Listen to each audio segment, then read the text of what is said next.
So the first thing that I'm going to discuss with you guys is the parent function of logarithm. So parent function of logarithm is going to be the function of x of log base b of x. Now there are certain restraints, right? Certain restrictions that we have with our base. So this right here basically tells us that our base cannot be equal to 1, right? And what does this mean? Base has to be greater than 0. What does that mean? It can't be. Yeah, it can't be negative. So let's write that down. Can't be negative. There are different bases that we can use, and the different bases will have different graphs. But most all of them are also going to have some sort of a transformation. So they're either going to have a translation or a stretch, compression, and reflection. So this is all going to stem from either adding something or subtracting something or multiplying your function by something. So let's look at this. This plus d. This is very similar to every other graph that we've always had. If we have something on the outside of these parentheses and we're just adding it to the end, what is it going to do? It's going to move the graph up, right? So this says if d is greater than 0, meaning if d is positive. I'm just going to put a little positive sign right there. If d is positive, then it's going to shift my graph up. If d is less than 0, in other words, if d is negative, it's going to shift my graph down. Now, over here, we have a minus c inside of these parentheses. Do y'all see that? Inside of the parentheses usually means the opposite of what you think you should do. So, for example, this says x minus c. So let's think of an example. If I had log base b of b, meaning doesn't matter what that base is, but let's say x minus 3. What am I going to do to this graph? What's going to happen to it? Is it going to shift left, right, up, down? It's going to shift right. Because this c, is it positive or is it negative? No, this is positive c. But this negative actually corresponds to that negative right there. So that negative goes with that negative right there. And so this c is actually going to be positive. And if the c is negative, then it's going to shift left. So what would it look like if the c was negative? This would look like this. Log base b of x minus negative 3. What's another way to write this? Plus. Yeah, so log base b of x plus 3. This would be a shift left, right, up, down, left. That's exactly right. Any questions about this? Just easy peasy. You guys should be familiar with this, right? All right, now stretch, compression, reflection. This one is a lot, but we can get through it. So, if the absolute value of a is greater than 1, then it's a vertical stretch. So what does that mean? Well, it just means that if we are multiplying by some number that's greater than 1, whose absolute value is greater than 1, then we're just going to be stretching our graph vertically. It's going to get taller faster. Let's take a look at this one. If 0 is less than the absolute value of a and it's less than 1, then it's a vertical compression or a shrink. What numbers are between 0 and 1? Somebody give me an example of a number between 0 and 1. 0.5. What's another one? 0.2. Right. Somebody give me, even though decimals work, what's another way that I could represent these kinds of numbers? Yeah, they can also be represented as fractions. So I heard, didn't I say 1/2? What about 3/2? Yeah, this is actually greater than 1. So would this work? No, this does not work. This would actually not be a compression. This would actually be it would be a stretch because it would make your graph go up. Anyway, and finally, if a is less than 0, what does that mean if a is less than 0? This means if a is negative, then it's going to be a what? That's just going to reflect across the x-axis. All right, I'm going to go ahead and scroll down. If you need me to come back to it later, I can. Let's go ahead and look at A. So here we have A. Now I am also going to be using this outside space for a bit of note taking. So if you guys have a marker that you want to use on the desk, or maybe a separate sheet of paper, I would highly recommend it because there's really not that much space in here. So just be aware of that. Now, the first problem that we're going to look at, I want everybody to write this down, is going to be f of x is equal to, let's look at a basic parent function for log. Log base 2 of x.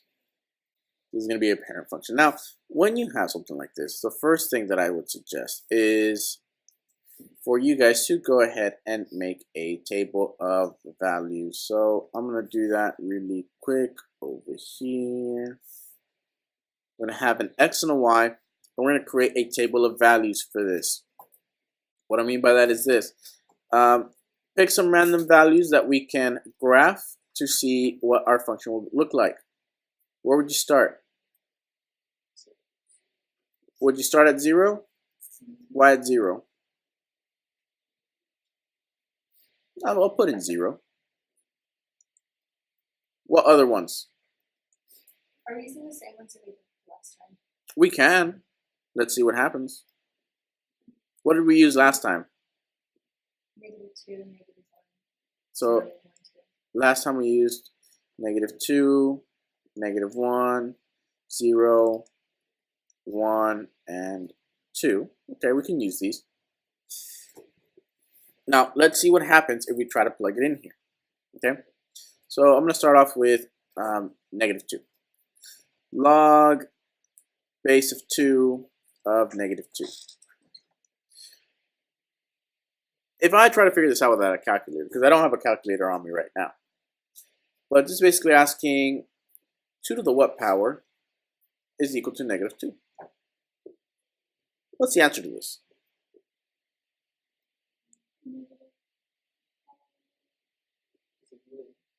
It's not -1. If you guys will remember, 2 to the -1 is actually equal to 1/2. Remember, -1 makes it turn into a reciprocal. Now, there's something that you guys might not remember, but that I told you. And that is that, can you ever take the log of a negative number? No. So, do you guys remember on one of your homeworks you had a log of a negative number, and what did it end up being? No solution, undefined, you can't do it.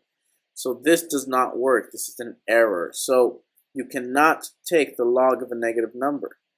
So this isn't gonna work. What about this -1? Is that gonna work? No, this isn't gonna work either. What about the log of 0? If you try to put it into your calculator, log base 2 of 0 is gonna be equal to, what it's actually going to give you is going to give you -infinity.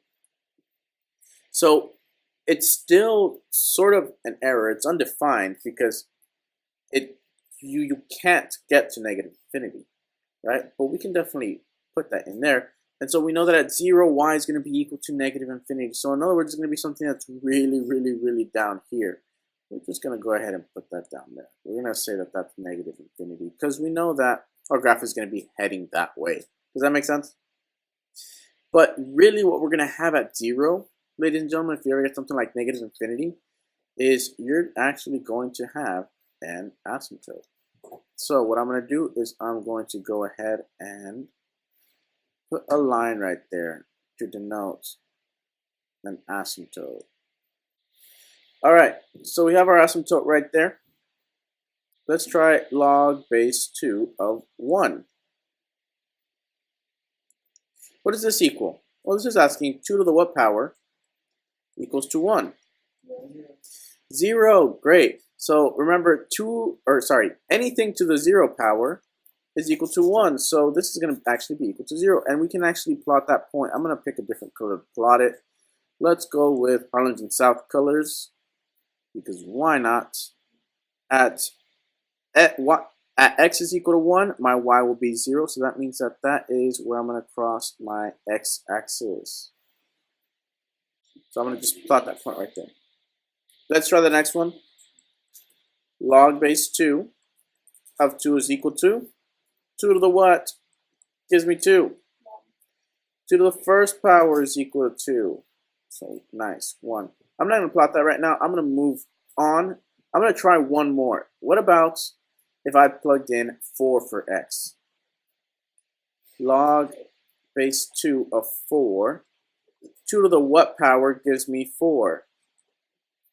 2 to the second power will give me 4. So that is going to be 2 right there. So going back to my Hawk colors, I'm going to say at 2, my answer will be 1. Plot that point right there. And at 4, my answer will be 2. What do you guys think my next point is going to be? 8. So if I plug that in, log base 2 of 8, 2 to the what power will give me 8? 3. So at 1, 2, 3, 4, 5, 6, 7, 8, I'm going to have 1, 2, 3. Plot that point right there. Do you all see how we're getting the graph by simply plugging in a table of values to my original equation? Yeah. So I know that this is going to go from here all the way over here. Right? And it's just going to keep going. So I'm going to put a little arrow right there. Now, I know that I said that at 0, I'm going to have a negative infinity, right? So basically from here, it's going to go all the way down to negative infinity. Now let's plot a couple points just so that we know. We had actually already talked about when 2 was going to be equal to negative 1, right? We said that log base 2 of 1/2, what was going to be my answer to this based on this right here? Negative 1. So at 1/2, I should be at negative 1. So I can plot that point right there. And from here, it's actually just very, very simple to tell that we're just going to be getting closer and closer to my asymptote. And we're never going to quite reach infinity because, you know, we can't reach infinity. Let me ask you,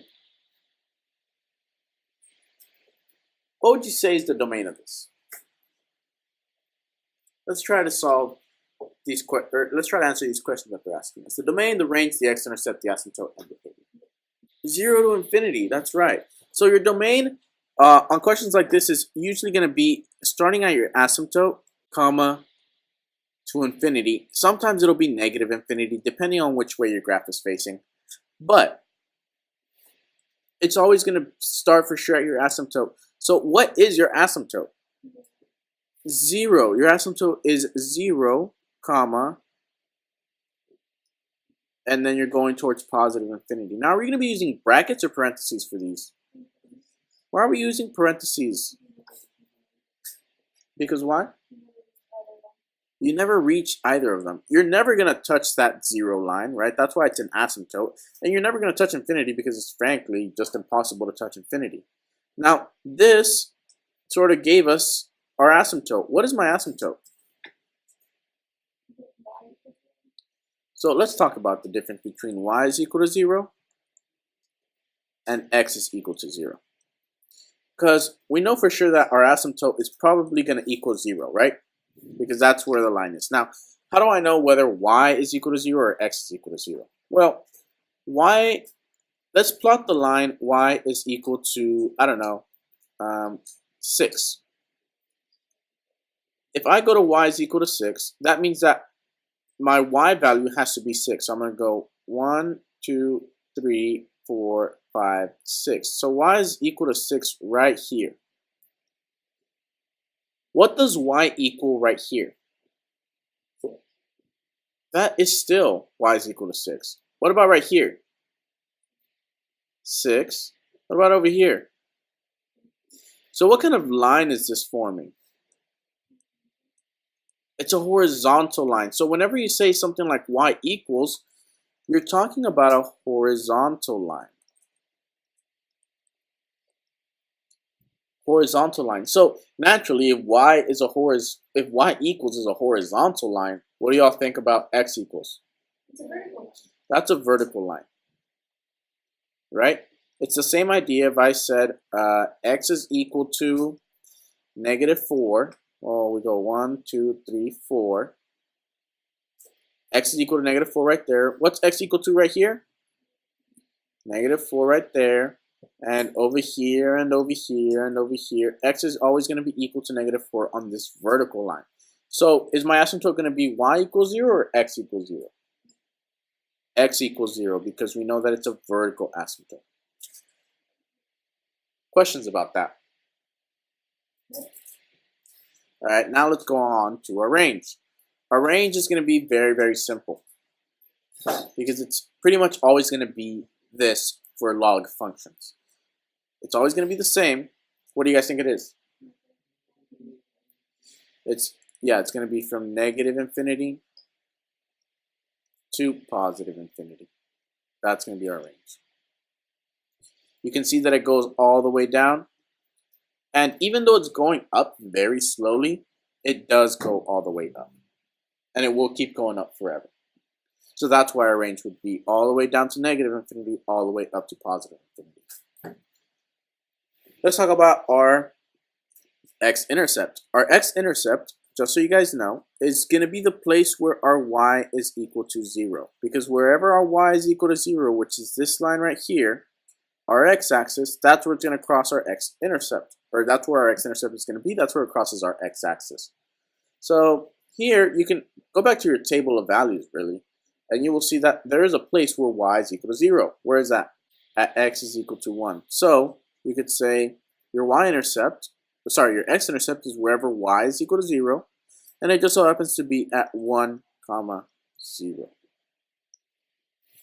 End behavior is a way for you to describe what your graph is doing at its endpoints. So what you're going to do is you're going to take your domain, right? And you're going to take the extremities of your domain and you're going to write it in end behavior format. So basically, I want to know, what does my graph do as x approaches 0 and as x approaches infinity? Where did I get those two numbers from? From my domain. So tell me, as x approaches 0, what does my function of x, in other words, what does my graph do? The closer and closer that I get to 0, what happens to my graph? It goes lower. So it keeps going down, down, down, down, down. So where would you say that my function is heading towards? Towards -infinity. That's exactly right. And as my x approaches +infinity, right? So as I go more and more to the right, what does my graph do? It goes up towards infinity. So my function of x will go up towards infinity. So for this one, I'm going to want something a little bit different. F of x is equal to the log base of 1/4 of x. What we're going to do is we are going to go ahead and follow the exact same format that we did before. But this time, since we're using a base that is a little bit more difficult to deal with, I'm going to go ahead and say, let's go ahead and grab a calculator. Now, ladies and gentlemen, based on what we learned last problem, do y'all think that we should start off at -2, -1, 0? No. Where do y'all think we should start? 1, 0. I think that you should always do 0 just in case, for sure. At x is equal to 0. I think you should always start with x is equal to 0 just in case. Even if you feel like there's not going to be anything there, just start with x is equal to 0. After that, we can do a couple of other ones. Let's say 1, maybe 2, 4, and 8. Okay, we can do that. 4 and 8. Here what I'm going to do is I'm going to say, okay, ladies and gentlemen, let's go ahead and you guys plug these into your calculator. So let's start off with the log base 1/4 of 0. So we're going to plug in log base 1/4 of 0. Now, you guys have that calculator, and you may be comfortable using that here at school, but let's say you're at home and you're like, Becerra, I don't have a calculator. I'm going to show you guys my favorite online calculator.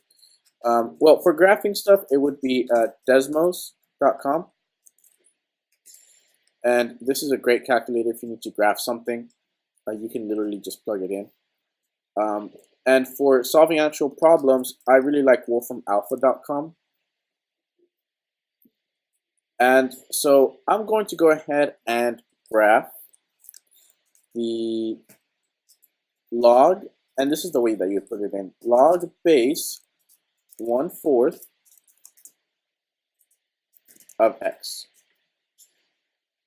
It's going to show you what it thinks you mean, just to confirm. And see, this is why it's important for you guys to understand the correct terminology, right? Because when you're talking to somebody else, or when you're talking to a calculator, if you don't understand how to put it, like if I just put log 1/4x, it might not really understand what I'm trying to say. So log base 1/4 of x, it can actually go ahead and sort of graph it for me. So you guys can see that it's going to look a little bit different than our last one did. And to get even more specific, I asked for the log base 1/4 of 0. What did y'all get on your calculators? It told you undefined, right? Look what this calculator tells you. Can y'all see that? It's a cute infinity sign. It's a very, very tiny, cute infinity sign. So if I go back to this, I'm going to go ahead and say, okay, 0 is technically undefined because, you know, you can't define infinity, but it's going to be infinity. Log base 1/4 of x. Let's wait for it to graph it. All right, do you all see this? Do you guys see how at 0, it's actually shooting straight upwards? That's why even though our last problem said negative infinity, this problem says positive infinity, because it's actually going from the very, very top all the way to the bottom. So we can go back to our notepad and, you know, sort of keep that in mind as we're graphing this. All right, so we know that when x is equal to 0, y is going to be infinity. Let's go ahead and try this next one. When x is 1, what is my y going to be equal to? Well, I go back to my graphing calculator or my just regular calculator and I say, okay, log base 4 of 1. What do you guys think this is going to be? Go ahead and plug it into your calculators, please. 0. Why? Because anything to the 0 power gives me, right, this is basically saying 1/4 to the what is going to give me 1. And so the answer to that is going to be 0. So that point I can already start plotting. I'm going to go ahead and plot it in, there's a darker gold that I can use. So I know that I'm going to be up here. This is going to be an asymptote, right, ladies and gentlemen? Yes. At infinity, right? And then at 1, it's going to be what? Y is equal to 0. So it's going to be like right there. Now, what happens if I plug in this next one? Log base 1/4 of 2. What is my answer to this? Go ahead and plug it into your calculator, figure it out.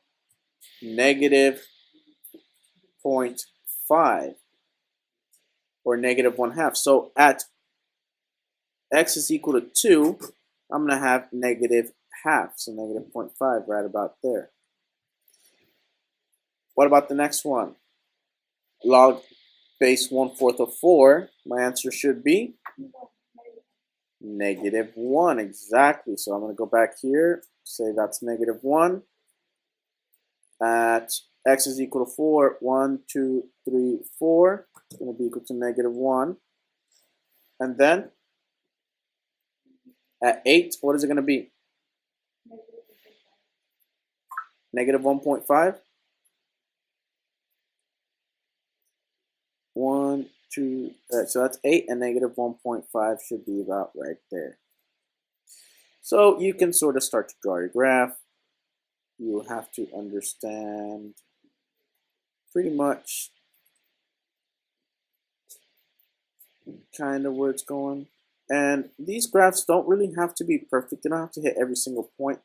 But as long as you understand where its asymptotes are, be very conscious of where its x-intercepts are, of its domain, its range, its end behavior. You guys should be fine. So let's talk about its domain. What is its domain, ladies and gentlemen? 0 to infinity. That's correct. Do we use brackets, parentheses? Parentheses. So based off that, what is its asymptote? X is equal to 0. Why is it x is equal to 0, not y is equal to 0? Because x means vertical. All right. What is its range?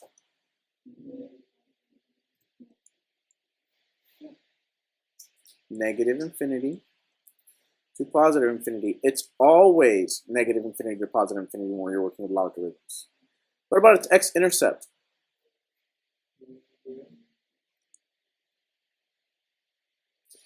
Yep, 1, 0. Remember, your x-intercept is going to be wherever y is equal to 0, and y is equal to 0 at this point right here.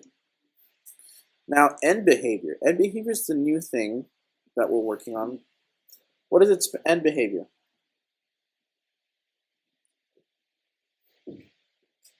Remember, where do I get my question from? As x approaches what? As x approaches the domain, right? So as x approaches 0, like Bianca said, and as x approaches what else? Infinity. I want to describe what my graph does. So as x approaches 0, as I get closer and closer to 0 this way, what happens to my function of x? What happens to my graph? It goes towards infinity. And what happens as my x approaches infinity, as I go further and further this way? What happens to my graph? It goes down towards negative infinity. You guys can see that it has a slight downward motion. The function of x of log, let's stick with log base 2 of x minus 3 minus 1. All right, which ones do y'all want to pick? All right, let's start with 0. And what else?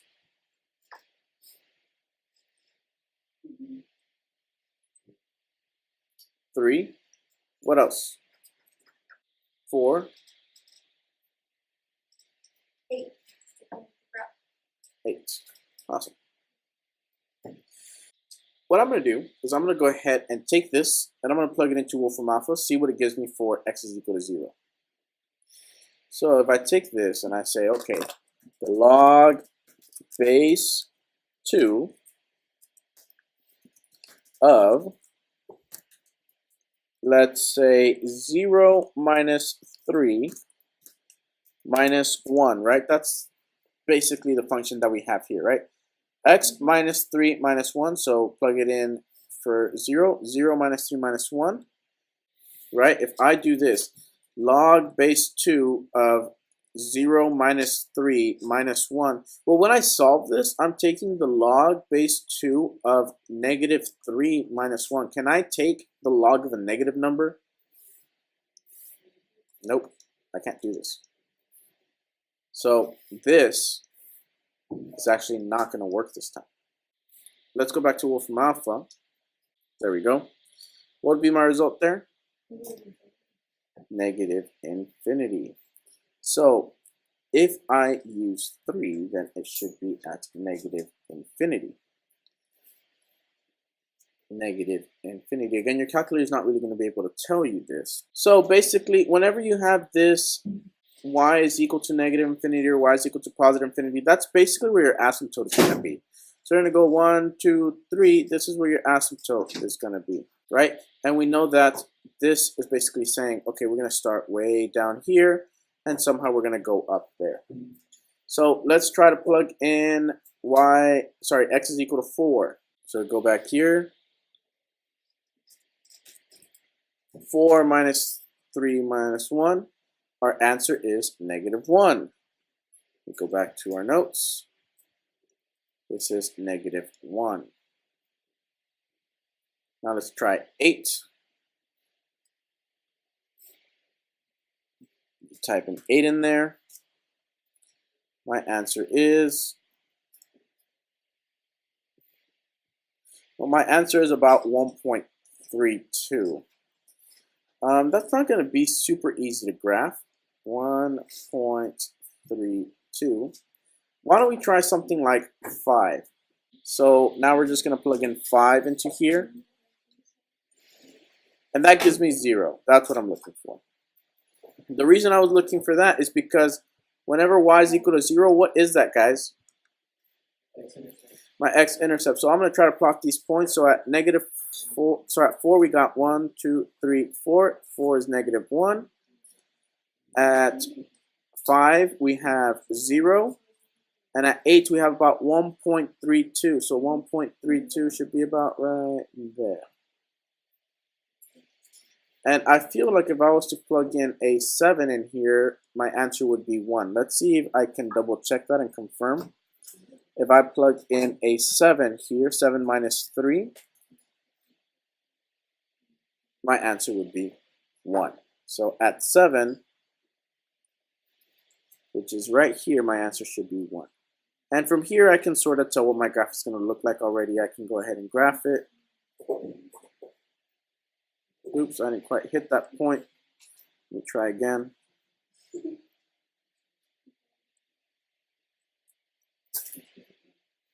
Okay, that works out perfectly. Well, not perfectly, but. Now, what you could have done, instead of going through this whole mess, is just realized, oh, what does this -3 do based on the notes that we had at the very beginning of class? These notes right here. Shifts how? To the right 3. What does this -1 do? It's a shift down by 1. So you guys see, those notes will actually save you a lot of time if you know how to graph your parent function. So asymptote, can anybody tell me what my asymptote is here? Just 3? X equals 3. That's important.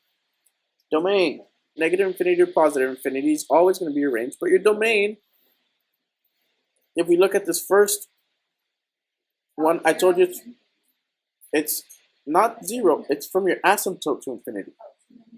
What's my asymptote here?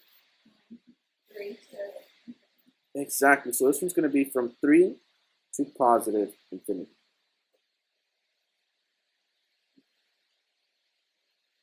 What is my x-intercept?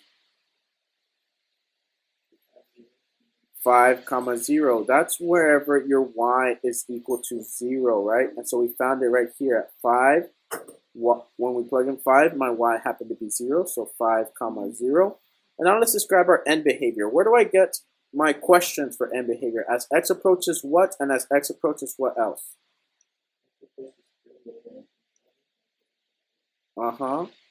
Oops, I kind of spazzed out there. So as x approaches 3, what does my function of x do? What does it go towards? -infinity. And as x approaches infinity, my function of x will approach positive infinity.